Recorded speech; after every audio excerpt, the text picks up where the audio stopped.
नमस्कार. विद्यास्वाद फॅमिलीमध्ये मी विद्या तुमचे सर्वांचं स्वागत करते. तर आज आपण रव्यापासून स्पॉन्जी आणि परफेक्ट असा केक कसा करायचा ते बघणार आहोत. चला तर मग व्हिडिओला सुरुवात करूया. तर या ठिकाणी जे काही साहित्य लागतं मी इथं स्क्रीनवर दिलेलं आहे. तर आता पहिल्यांदा मी इथं गॅस चालू केलेला आहे आणि एक पातेलं ठेवलं आहे. याच्यामध्ये इथं माझ्याकडे 1 वाटी मीठ आहे. तर ते सर्व मीठ टाकत आहे.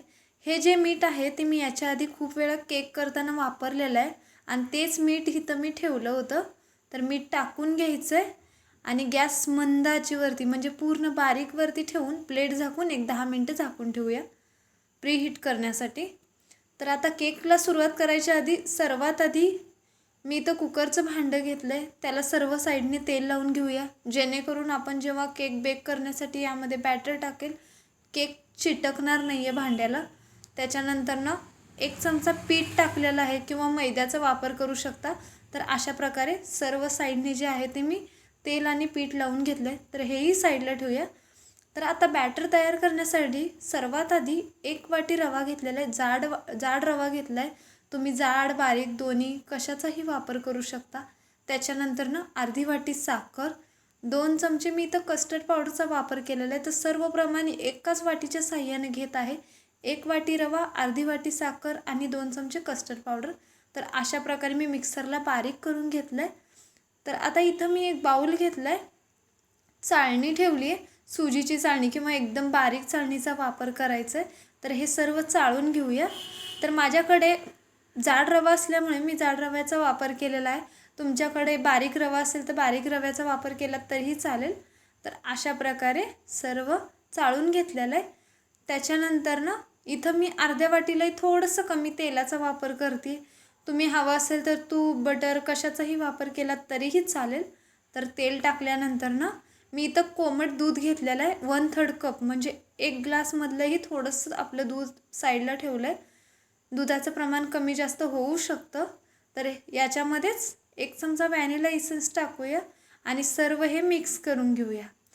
तर एकही आपल्या बॅटरची गुठळी राहणार नाही आहे. अशा प्रकारे हे बॅटर आपल्याला सर्व मिक्स करून घ्यायचं आहे. एक 2 ते 3 मिनटं कंटिन्यू बघू शकता. ह्या स्पीडमध्ये मी हे बॅटर मिक्स करून घेत आहे.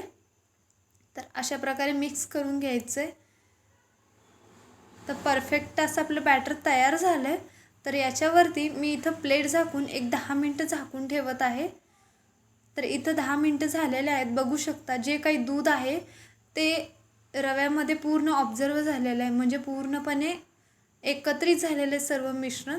तर यामध्ये मी इथं टूटी फ्रुटी घेतलेली आहे. अर्धी वाटीला थोडंसं कमी घेतली. थोडीशी टूटी फ्रुटी टाकत आहे आणि त्यातली थोडी टूटी फ्रुटी मी साईडला ठेवली आहे. त्याच्यानंतर ना 1 चमचा बेकिंग पावडर, अर्धा चमचा बेकिंग सोडा घेतलेला आहे. सोड्याचं प्रमाण कमी जास्त होऊ शकतं.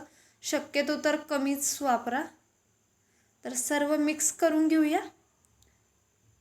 तर हे जे मिश्रण आहे ते एकत्रित करताना जास्त ढवळायचं नाही आहे. अगदी हलक्या हाताने आपण हे बॅटर मिक्स करून घेत आहोत. तर परफेक्ट असं आपलं बॅटर तयार झालेलं आहे बघू शकता. तर याला पूर्ण पातळ करायचं नाही किंवा अगदी घट्टही करायचं नाही. परफेक्ट असं बॅटर तयार झालं आहे.